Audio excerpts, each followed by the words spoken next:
తిండిపోతు తల్లి కూతుర్లు. తిండిపోతు తల్లి కూతుర్లు పేరు తెచ్చుకున్న రాధా మీనా ఇంటి బయట నిలబడి తమ ఆకలి గురించి మాట్లాడుకుంటూ ఉంటాయి. వంట చేయమంటే ఇంట్లో చేయలేదు. ఇప్పుడు నాకు విపరీతంగా ఆకలవుతోంది మమ్మీ. కోపం తెచ్చుకోకుండా ఓర్చుకో బేబీ.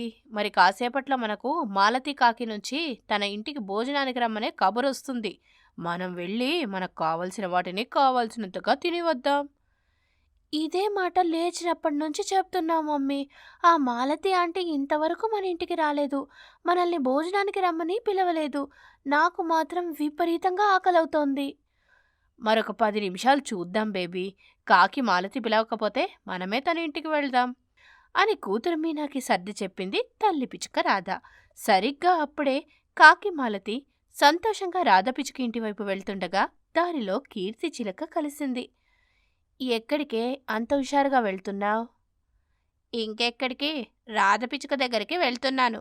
కూతురు ఫంక్షన్ చేస్తున్నాను, రమ్మని చెప్పడానికి వెళ్తున్నాను. మైండ్ కాని పోయిందా ఏంటి నీకు? ఏమైందే, ఉన్నట్టుండి ఒక్కసారి అంత మాట అన్నావు? కూతురికి ఫంక్షన్ చేస్తున్నాననే సంతోషంలో ఆ తల్లి కూతుర్లు పరమ తిండిబోతులనే విషయం మర్చిపోయినట్టున్నావు మాలతి అని కీర్తి చిలక అనగానే అప్పుడు కాకి మాలతికి తల్లి కూతుర్ల తిండి గుర్తుకు వచ్చింది. కాకి మాలతికి భయం వేసింది. వామ్మో, నువ్వు నాకు దారిలో కలవడం మంచిదైంది. లేదంటే నేను నా కూతురు ఫంక్షన్ వేళ మహా అపరాధం చేసేదానిని. ఇప్పుడు తెలిసింది కదా, ఆ తిండిపోతు తల్లి కూతుర్ల దగ్గరికి వెళ్లాల్సిన అవసరం లేదు. ఇంటికి పద, నువ్వు కూతురు దగ్గరే ఉండు అని చెప్పి కాకి మాలతిని తీసుకొని కీర్తిచిలుక అక్కడి నుంచి వెళ్ళిపోతుంది. కాకి మాలతి పిలుపు కోసం ఇంటి బయట ఎదురు చూస్తున్న తిండిపోతు తల్లి కూతుర్లకి బాగా ఆకలవుతుంది. ఇద్దరికీ ఓపిక నశించింది. చూడు బేబీ, ఆ కాకి మాలతి కంట పడకుండా వంటలెక్కడో తెలుసుకొని అక్కడికి వెళ్ళి తినేసి వెళదాం పదా. ఈ మాట కోసమే నేను అప్పటినుంచి చూస్తున్నది మమ్మీ అని చెప్పగానే తల్లి కూతురు పిచ్చుకలు సంతోషపడుతూ తమ ఇంటి నుంచి బయలుదేరి కాకి మాలతి ఇంటి వెనుక ఉన్న వంటల దగ్గరికి వస్తారు. ఆ వంటల దగ్గరున్న పని మనిషి పద్మకొంగ అన్ని సామాన్లు సర్దుతూ ఉంటుంది. అక్కడికి వచ్చిన తల్లి కూతురు పిచ్చుకలకు 2-3 పెద్ద పెద్ద గిన్నెలు కనబడతాయి. వాటికి సంతోషం వేసింది. మమ్మీ, ఆ గిన్నెలను చూసావా? ఒక్కదానిలో అన్నం, మరొక దానిలో చికెన్, వేరొక దానిలో మటన్ ఉన్నట్టుగా అనిపిస్తుంది నాకు అని చెప్పగానే రాధపిచ్చుక నోట్లో నుంచి లాలాజలం కిందకి కారుతూ ఉంటుంది. పని మనిషి పద్మకొంగ వాటి దగ్గరికి వచ్చింది. చెప్పండి మేడం, ఏం కావాలి? ఎవరు మీరు? ఇక్కడికి ఎందుకొచ్చారు? ఇలా చూడమ్మాయి, వంటలన్నీ రెడీ అయినట్టేనా? రెడీ అయ్యాయి మేడం. ఇంతకు మీరెవరో చెప్పలేదు. నేను ఈ ఫంక్షన్కు వచ్చిన పెద్ద ముత్తైదుని. ఇది నా కూతురు. ఇలాంటి ఫంక్షన్లో ముందుగా భోజనం మాకు పెట్టడమే ఆనవాయితీ. మీ అమ్మగారు చెబితే ఇక్కడికి వచ్చాం. లేకపోతే మీరు ఇక్కడ వంటలు చేస్తున్నారని మాకేం తెలుసు చెప్పమ్మా అని రాధపిచ్చుక చెప్పగానే పద్మకొంగ నిజమే అనుకుంటుంది. వెంటనే వాటికి భోజనం పెట్టడానికి కొంగ పద్మ సిద్ధపడుతుంది. అలాగే మేడం, 2 నిమిషాలు టైం ఇవ్వండి. టేబుల్ మీద మీరు తినడానికి కావలసిన వాటిని ఏర్పాటు చేస్తాను. ఆలస్యం చేయకు, ఆ తర్వాత మా పనవుతుంది. అర్థం కాలేదు మేడం. ఏదో తమాషా, నువ్వు ముందుగా తినడానికి కావలసిన వాటిని ఏర్పాటు చేయి అని చెప్పగానే పద్మకొంగ ఒక టేబుల్ మీద అన్ని రకాల వంటలను తీసుకొచ్చి పెడుతుంది. వాటిని చూడగానే తల్లి కూతురు పిచ్చుకలు ఎక్కడ లేని సంతోషం కలుగుతుంది. టేబుల్ మీద ఆకు వేసి అన్నం, చికెన్, మటన్, ఎగ్స్, ఫిష్ ఇలా అన్ని పదార్థాలు వండన చేస్తుంది. వాటిని చూసి తల్లి కూతురు పిచ్చుకలు చేతులు జోడించి ఇలా అంటారు. దేవుడా, ఎంత తిన్నా నాకేం కాకుండా చూడు తండ్రి. మా కడుపులో కొంచెం ఖాళీగా ఉండేటట్టు చూడు స్వామి అని తల్లి కూతురు పిచ్చుకలు వేడుకొని తినడం మొదలు పెడతాయి. 2 నిమిషాల్లో అన్నం, చికెన్, మటన్ తినేస్తాయి. కొంగ పద్మ ఆశ్చర్యపోతుంది. పిచ్చుకలను అయోమయంగా చూస్తుంది. అది గమనించిన తల్లి కూతురు పిచ్చుకలు ఇలా అంటాయి. ఇదిగో అమ్మాయి, మరో 2 ప్లేట్స్ అన్ని రకాల ఫుడ్స్ తీసుకురా.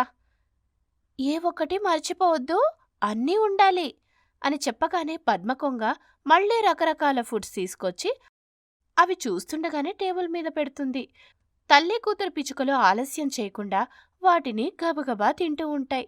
కొంగ పద్మ ఆశ్చర్యపోతుంది. 100 పక్షులు తినే ఆహారాన్ని ఈ తల్లి కూతురు పిచ్చుకలు కలిసి గత గంట నుండి తింటూనే ఉన్నాయి. ఈ విషయాన్ని వెంటనే వెళ్ళి కాకి మాలతి అమ్మగారికి చెప్పాలి అని కొంగ పద్మ కాకి మాలతి దగ్గరికి వెళ్ళి అసలు విషయం చెబుతుంది.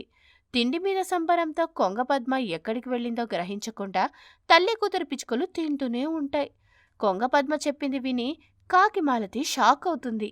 అక్కడి నుండి గబగబా వంటకాల దగ్గరకు వస్తుంది. తల్లి కూతురు పిచ్చుకలు కాకి మాలతి రావడం గమనించి 2 చెరొక అప్పడాలను పట్టుకొని అక్కడి నుండి పరిగెత్తుతూ ఉంటాయి.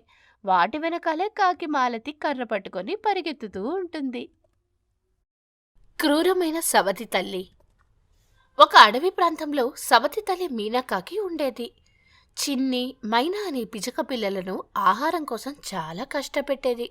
ఆహారం తీసుకురాకుండా తిరిగి ఇంటికొస్తే కర్ర పట్టుకుని ఘోరంగా కొట్టేది. ఆ రోజు రాత్రిపూట ఆహారం పెట్టేది కాదు. ఒకరోజు, ఏ చిన్ని మైనా, నాకు మాత్రం ఈరోజు కమ్మటి ఆహారం కావాలి, వెళ్ళి తొందరగా తీసుకురండి. కాకి మాటలు విన్న పిచ్చుక పిల్లలు దీనంగా, మీరు మా అమ్మ కదా, మీరే మాకు ఆహారం ఇవ్వాలి. మేం చిన్న పిల్లలం, మీరు పెద్దవారు, మీరే మాకు ఆహారం తెచ్చివ్వాలి. మీరే వెళ్ళి ఆహారం తీసుకొని రండి అని అనగానే మీనాకాకి కోపం వచ్చింది. ఏంటి, నేను మీ అమ్మనా? నేను మీ అమ్మను కాను. మీ అమ్మ చనిపోయింది. నేను సవతి తల్లిని. నేను చెప్పిందే వినాలి, లేదంటే ఈ ఇంట్లో నుండి వెళ్ళిపోండి. సవతి తల్లిలో కూడా తల్లి ఉంది కదా. తల్లి అంటే అమ్మే కదమ్మా. నేను చెప్పినట్టు వింటారా, ఇంట్లో నుంచి వెళ్ళిపోతారా? వింటామమ్మా, మేము మీకు ఆహారం తెస్తాం, ఇంట్లోనే ఉంటాం. అప్పుడే మాకు మా అమ్మా నాన్నలు ఉన్నారనే ధైర్యం ఉంటుంది. మీరు ఈ ఇంట్లో ఉండాలంటే ముందు వెళ్ళి నాకు కమ్మటి ఆహారం తీసుకురండి అని చెప్పగానే పిచ్చుకలు ఏమీ మాట్లాడకుండా అక్కడి నుండి వెళ్ళిపోతాయి. అడవంతా తిరిగి తిరిగి అలసిపోయి ఒక చెట్టు మీద వాళ్తాయి. బాధగా, అక్క, నాకు చాలా దాహంగా ఉంది, అంతేకాదు చాలా ఆకలిగా ఉంది. చెల్లి మాటలకు తనలో తనే బాధపడుతూ పైకి ధైర్యంగా, చెల్లి నువ్విక్కడే ఉండు, నేను వెళ్ళి ఈ చుట్టుపక్కల ఏమైనా తినడానికి ఉన్నాయేమో చూసొస్తాను అంటూ మైనా పిచ్చుకకు చెప్పి చిన్ని పిచ్చుక ఆ చుట్టుపక్కల తిరిగి చూస్తుండగా ఒకచోట నీళ్లు, పండ్లు కనిపిస్తాయి. అలాగే చెరువు ఒడ్డున చనిపోయి ఉన్న చేపలు కూడా కనిపిస్తాయి. వాటిని చూసి సంతోషంగా మైనా పిచ్చుక దగ్గరకు వెళ్ళి, మైనా, అదిగో ఆ కనిపిస్తున్న గట్టు దగ్గర మనకు కావలసినవన్నీ ఉన్నాయి, వెళ్దామా? అక్క, చాలా ఆకలిగా ఉంది, అమ్మ ఆహారం పెట్టక 2 రోజులవుతోంది అంటూ అక్కడి నుండి ఎగురుతూ గట్టు దగ్గరకు వెళ్ళి చెరువులో నీళ్లు తాగి అక్కడ ఉన్న పండ్లు తిని ఒడ్డున ఉన్న చేపలు తీసుకుని ఇంటికొస్తాయి. పిచుకలను చూసిన కాకి గట్టిగా అరుస్తూ, ఇంతసేపు ఎక్కడికి వెళ్ళారు? మీరు మాత్రమే దొరికినవి తింటూ ఆనందంగా అడవి మొత్తం తిరిగి వస్తున్నారా? మీకు భయం లేకుండా పోతోంది అని కొట్టపోతుండగా పిచుకల చేతుల్లో చేపలు కనిపించడంతో కాకి మురిసిపోతూ, వారెవ్వా పిల్లలు, నా కోసం చేపలు తీసుకొచ్చారా? నేను చేపలు తిని చాలా రోజులైంది అంటూనే పిచుకల దగ్గర నుండి లాక్కొని తినేస్తుంది. అలా చీకటి పడుతుంది. కాకి బెడ్పై, పిచుకలు నేల మీద పడుకుంటాయి. కొన్ని గంటల తర్వాత సూర్యుని కిరణాలు కాకికి తగలడంతో నిద్రలేస్తుంది. పిచుక పిల్లలు పడుకొని ఉండడంతో గట్టిగా అరుస్తూ కాళ్లతో తన్నుతూ, ఏ లేవండి, మీరిలా పడుకొని ఉంటే ఆహారం ఎవరు తెస్తారు? లేవండి, ఆహారం కోసం వెళ్ళండి. ఆ అరుపులకు పిచుక పిల్లలు ఉలిక్కిపడి నిద్రలేస్తాయి. కాకి తనలో తనే ఇలా ఆలోచిస్తూ ఉంటుంది. ఈ పిచుక పిల్లలు రాత్రి నాకు ఆహారంగా చేపలిచ్చాయి, నేను తింటుంటే కనీసం మాకు ఇవ్వండని అడగలేదు. అంటే ఇవి కడుపు నిండా తిని మిగిలినవి నాకు తెచ్చినట్టున్నాయి. ఇలా కాదు, నేను కూడా వాటితో పాటే వెళ్ళి హాయిగా అక్కడే చేపలను తింటాను అనుకుంటూ కాకి, పిచుక పిల్లలు 3 కలిసి అడవిలోకి వెళ్తాయి. ఒక చెట్టుపైన మీనాకాకి వాలుతుంది. నేను ఇక్కడే ఉంటాను, మీరు దొరికిన ఆహారం తినకుండా తీసుకొని రండి, అందరం కలిసి తిందాం అని చెప్పగానే పిచుక పిల్లలు నిన్న దొరికిన చెరువు గట్టు దగ్గరికి వచ్చి చూస్తుంటాయి. వాటికి చేపలు కనిపిస్తాయి. వాటిని తినబోతుండగా కాకి అక్కడికి వచ్చి పిచుకల దగ్గర నుండి లాక్కొని గబగబా తినేసి, ఏంటే మీ కడుపు నింపుకొని మిగిలినవి నాకు పట్టుకొస్తున్నారా? ఈ రోజు నుండి నేను తిన్నాకే మీరు తినాలి, ముందు తిన్నారంటే అని పిచుకలను చెరొక దెబ్బ వేస్తుంది. పిచుకలు బాధపడుతూ ఉండగా మీనాకాకి ఆహారం వాటికి పెట్టకుండా మొత్తం తింటుంది. అలా రోజుల తరబడి ఆహారం తీసుకోకపోవడంతో రెండు పిచ్చుకలు కళ్ళు తిరిగి పడిపోతాయి. ఒక రోజున తన స్నేహితురాలు గ్రద్ద మీనా కాకి ఇంటికి వచ్చింది. రావే, చాలా రోజులకు మా ఇంటి దారి గుర్తుకొచ్చిందా, కూర్చో. నీ భర్త మీ సొబతి పిచ్చుక చనిపోయినప్పుడు వచ్చానంటే మళ్ళీ ఈరోజు వచ్చాను. ఎందుకో చూడాలనిపించింది.